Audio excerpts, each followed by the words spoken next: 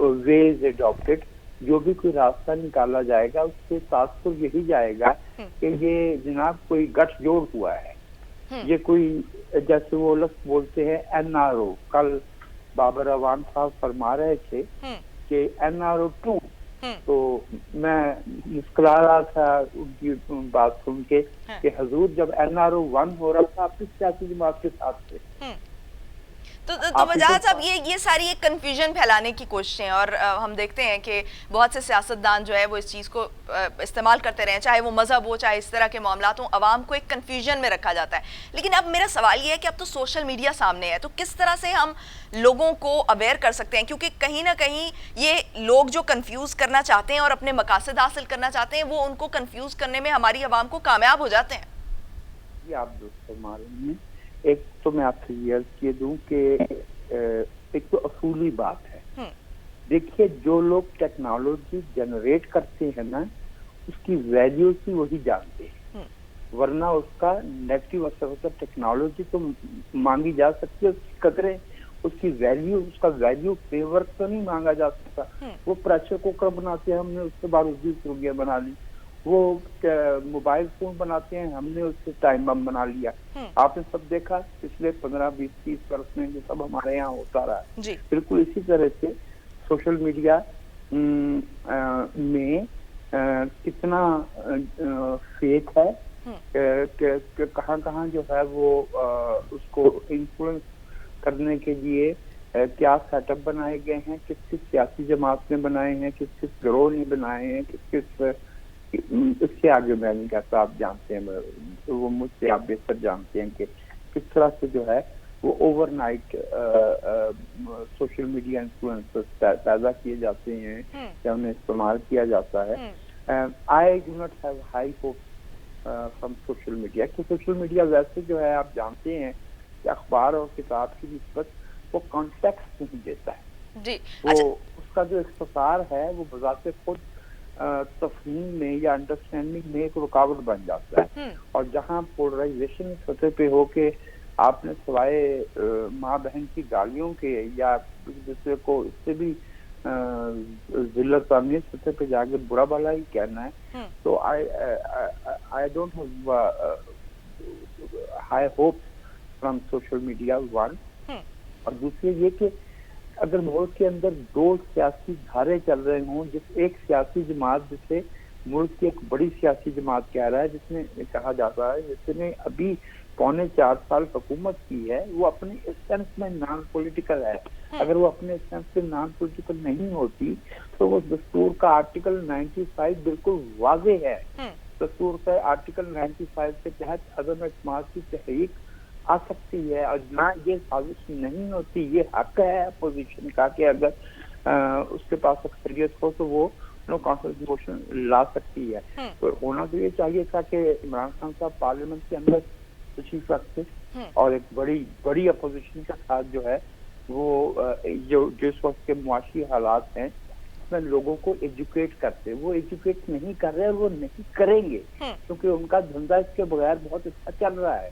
وہ نفرت پہ، تفرقے پہ، دوسروں کو برا بھلا کہنے پہ، اور پارلیمنٹ کو تو آپ نے توجہ فرمائی ہو کہ دستور اور پارلیمنٹ کا تو وہ نام ہی نہیں لیتے.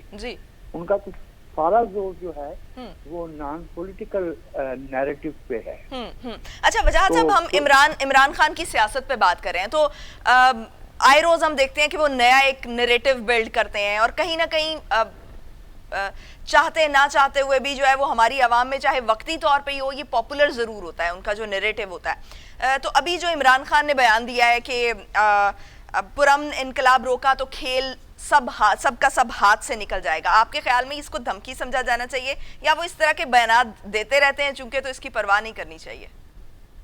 اس کو سیریسلی لینا چاہیے. کیا وہ یہ چاہتے ہیں کہ اس ملک کے لوگ جو ہے وہ ایک دوسرے کے ساتھ تصادم پہ اتر آئیں؟ کیا وہ سڑکوں پہ خون خرابہ چاہتے ہیں؟ کیا ہمارے ملک کی معیشت، ہمارے ملک کے جو انٹرنیشنل میپ پہ اس وقت جو گراؤنڈ ریئلٹی ہے وہ ہمیں اس کی اجازت دیتی ہے؟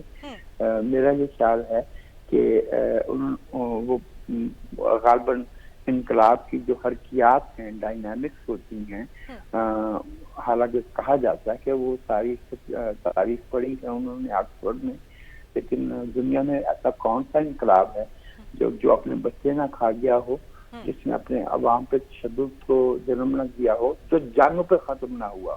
انقلاب فرانس نیپولین جی 1917 کا اکتوبر انقلاب، وہ جنگ جو ہے وہ 1945 تک چلی ہے، اور چائنا کا انقلاب ثقافتی انقلاب تک اس پہ چلا ہے۔ ایران کے اندر کیا آج بھی جمہوریت ہے؟ No, it is theocracy, it is theocratic autocracy at least, not outright totalitarian. ایسے وہ totalitarian ہے in certain ways.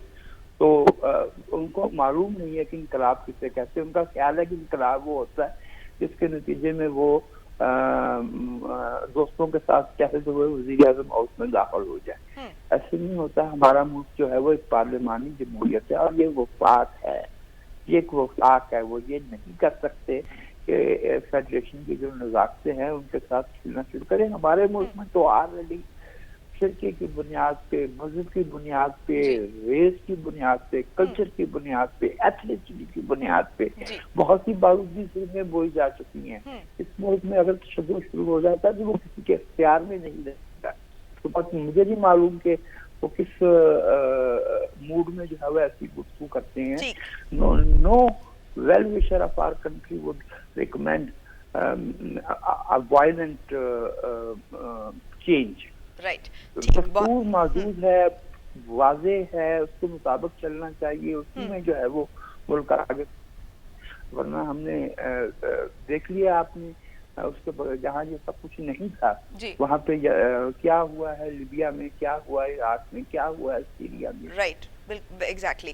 ٹھیک، بہت شکریہ۔ محمود صاحب ہمارے ساتھ موجود تھے اور ان کا یہ کہنا تھا کہ عمران خان کی دھمکی کو سیریس لیا جانا چاہیے، کیونکہ اگر لوگ سڑکوں پر آ گئے تو گتھم گتھا ہو جائیں گے اور اس طرح سے ایک پرتشدد انقلاب کی طرف ہم بڑھتے جائیں گے۔ بریک پر جائیں گے اور بریک سے واپس آئیں گے اور پھر بات کریں گے کہ مفتاح اسماعیل صاحب کہہ رہے ہیں کہ اکتوبر میں بجلی کی قیمتیں جو ہے وہ کم ہو جائیں گی اور پیٹرولیم مصنوعات کی قیمتوں میں اضافے پر یا کمی پر ابھی حکومت جو ہے وہ مخمصے کا شکار ہے۔ اس پر ہم بات کریں گے۔ Stay tuned.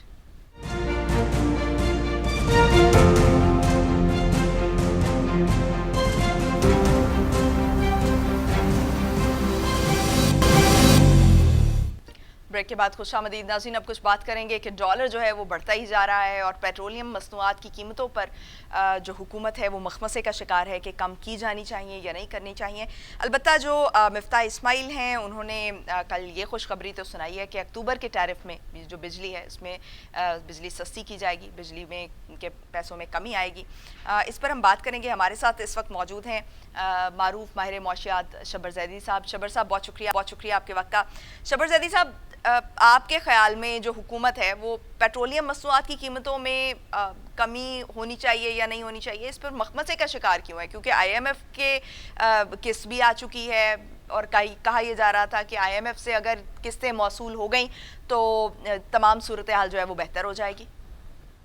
دیکھیے، بات بڑی سمپل سی ہے کہ آئی ایم ایف سے پیسے آئے ہیں، اس سے کوئی پاکستان کی اکنامک پوزیشن بہتر نہیں ہوگی۔ دوسری بات یہ ہے کہ آئی ایم ایف کی یہ کنڈیشنلٹی ہے کہ آپ پیٹرولیم میں سبسڈی ختم کریں گے، تو ابھی تو آلریڈی سبسڈی اتنی زیادہ ہے تو اب ان کے پاس چوائس نہیں ہے کہ پیٹرول کی پرائس نہیں کم کر سکے، تو گریجولی تو بڑھانے والی بات ہے، کم کرنے کی سوچیں تو مجھے نظر نہیں آ رہی ہے۔